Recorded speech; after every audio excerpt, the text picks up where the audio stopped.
You know, for 2 years, the story of the Gaza Strip has really been one of non-stop conflict. But now, a piece of paper signed in Egypt might just signal a massive shift. So we're going to break down this landmark ceasefire, what's in it, who's behind it, and the big question, could it actually work? Let's dive in. Right? This is the question on everyone's mind. We've seen so many ceasefires fall apart before. So what, if anything, makes this one different? Is this finally the one that's built to last? Okay, so here's how we're going to tackle this. First, we'll look at the landmark agreement itself. Then we'll get into the nitty-gritty of the Phase 1 deal. After that, we'll unpack the peace plan that made it happen, cover the major hurdles still in the way, and finally explore where things could go from here. First up, let's talk about the moment itself. I mean, after years of fighting and months of really intense, behind-the-scenes diplomacy, we finally have signatures on a document. Circle this date on your calendar, October 9th, 2025. In Sharm el-Sheikh, Egypt, delegations from both Israel and Hamas signed what they're calling a Phase 1 ceasefire. Now, let's be super clear. This is not a final peace treaty, not even close. But it's absolutely the most significant step in that direction we have seen in a very long time. And you really have to remember how we got here, right? This agreement didn't just pop up out of nowhere. It's coming after 2 full years of brutal, devastating conflict that kicked off back in October 2023. We're talking about an unimaginable humanitarian crisis. That context just shows you how incredibly high the stakes are for this deal to actually work. You know, this breakthrough wasn't just a two-party affair. It took a massive international effort to get this across the finish line. The United States, Qatar, Egypt, and Turkey were all at the table, playing absolutely essential roles as mediators, pushing the talks forward and really helping to build the framework for the deal. Okay, so what's actually in this thing? What did both sides agree to? Let's break down the core commitments of Phase 1. It pretty much boils down to 3 huge things. First, and this is the most urgent piece, Hamas has agreed to release all Israeli hostages within 72 hours. Second, Israel will pull its forces back to a predefined line, an agreed line. And third, and this is so critical, expanded humanitarian aid will finally be allowed to flow into Gaza. Let's zoom in on that term for a second, the agreed line, or linea concordata. In theory, it's a specific line that Israeli forces will withdraw behind. But here's the catch the sources are pointing to.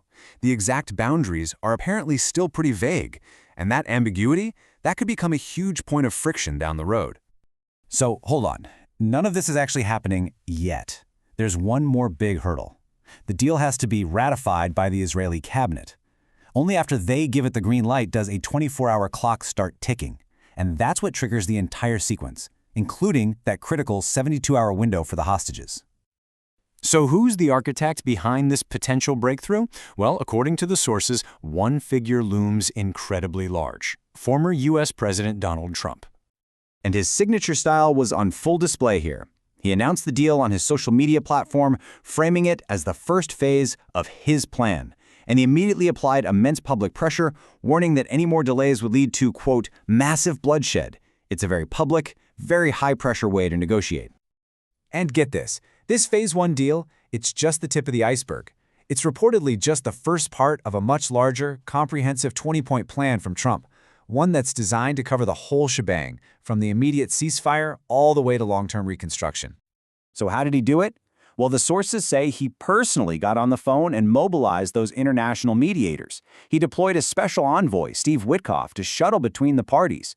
He used social media to publicly set deadlines. And maybe most importantly, he's the one who proposed a whole new transitional government for Gaza. And this might be the most ambitious part of the whole thing. The plan calls for a board of peace to provide international supervision. And who does Trump suggest should lead that board? You guessed it, himself. This would put him not just in the role of a dealmaker, but as a direct overseer of whatever comes next for Gaza. Okay, but with all the hopes surrounding this deal, there's a huge elephant in the room. Everything that's been left out of the agreement.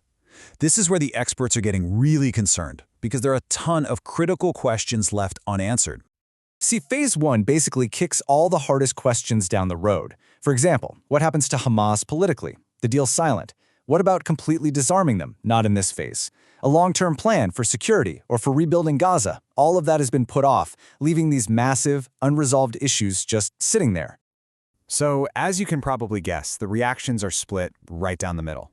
On one side, you have genuine hope. The UN is calling it a significant step. There were actual celebrations on the streets in Gaza. But on the other side, there is deep, deep caution. You've got skepticism from hardliners in Israel, people pointing to all the past agreements that have failed, and a lot of concern over those vague terms like the agreed line. And really, this is what it all comes down to, isn't it?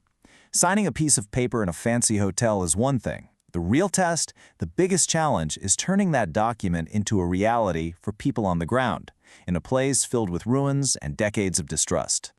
So where do we go from here?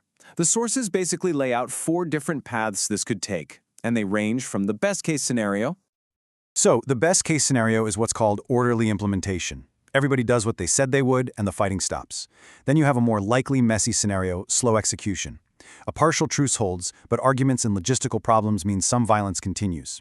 The worst case, obviously, is a complete breakdown, where everything falls apart and it's back to all-out war. But there is a 4th optimistic path. Agreement expanded, where this first phase works so well that it leads right into talks for a real lasting peace. At the end of the day, which of those futures becomes real is going to depend on 3 really fragile things: continued political will from all sides, serious international supervision, and somehow the slow, painful process of rebuilding even a tiny shred of trust.